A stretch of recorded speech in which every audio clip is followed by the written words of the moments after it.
The romp had ended with the appearance of Nana, and most unluckily Mr. Darling collided against her, covering his trousers with hairs. They were not only new trousers, but they were the first he had ever had with braid on them, and he had to bite his lip to prevent the tears coming. Of course Mrs. Darling brushed him, but he began to talk again about its being a mistake to have a dog for a nurse. "George, Nana is a treasure." "No doubt, but I have an uneasy feeling at times that she looks upon the children as puppies." "Oh, no, dear one. I feel sure she knows they have souls." "I wonder," Mr. Darling said thoughtfully. "I wonder." It was an opportunity, his wife felt, for telling him about the boy. At first he pooh-poohed the story, but he became thoughtful when she showed him the shadow. "It is nobody I know," he said, examining it carefully, "but he does look a scoundrel. We were still discussing it, you remember," says Mr. Darling, "when Nana came in with Michael's medicine. You will never carry the bottle in your mouth again, Nana, and it is all my fault." Strong man though he was, there is no doubt that he had behaved rather foolishly over the medicine. If he had a weakness, it was for thinking that all his life he had taken medicine boldly, and so now when Michael dodged the spoon in Nana's mouth, he had said reprovingly, "Be a man, Michael." Won't!" Michael cried naughtily. Mrs. Darling left the room to get a chocolate for him, and Mr. Darling thought this showed want of firmness. "Mother, don't pamper him," he called after. "Michael, when I was your age, I took medicine without a murmur. I said, 'Thank you, kind parents, for giving me bottles to make me well.'"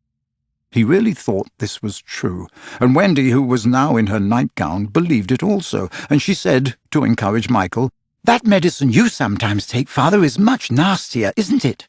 "Ever so much nastier," Mr. Darling said bravely. "And I would take it now as an example to you, Michael, if I hadn't lost the bottle."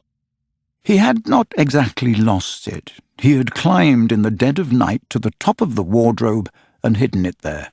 What he did not know was that the faithful Liza had found it and put it back on his washstand. "I know where it is, Father," Wendy cried, always glad to be of service. "I'll bring it." And she was off before he could stop her. Immediately his spirits sank in the strangest way. "John," he said, shuddering, "it's most beastly stuff. It's that nasty, sticky, sweet kind."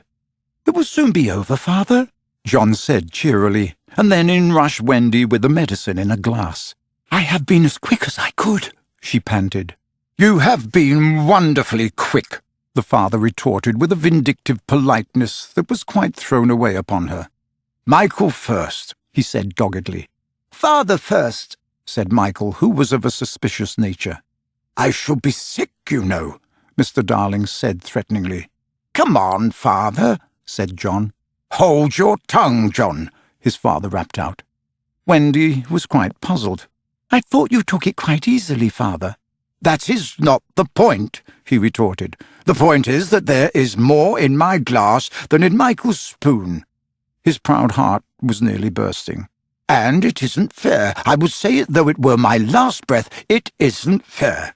"Father, I'm waiting," said Michael coldly. "It's all very well to say you are waiting. So am I waiting." "Father's a cowardy custard." "So are you a cowardy custard." "I'm not frightened." "Neither am I frightened." "Well, then take it." "Well, then you take it." Wendy had a splendid idea. "Why not both take it at the same time?" "Certainly," said Mr. Darling. "Are you ready, Michael?" Wendy gave the words, 1, 2, 3, and Michael took his medicine, but Mr. Darling slipped his behind his back. There was a yell of rage from Michael, and, "Oh, Father!" Wendy exclaimed. "What do you mean by, 'oh, Father'?" Mr. Darling demanded. "Stop that row, Michael. I meant to take mine, but I missed it."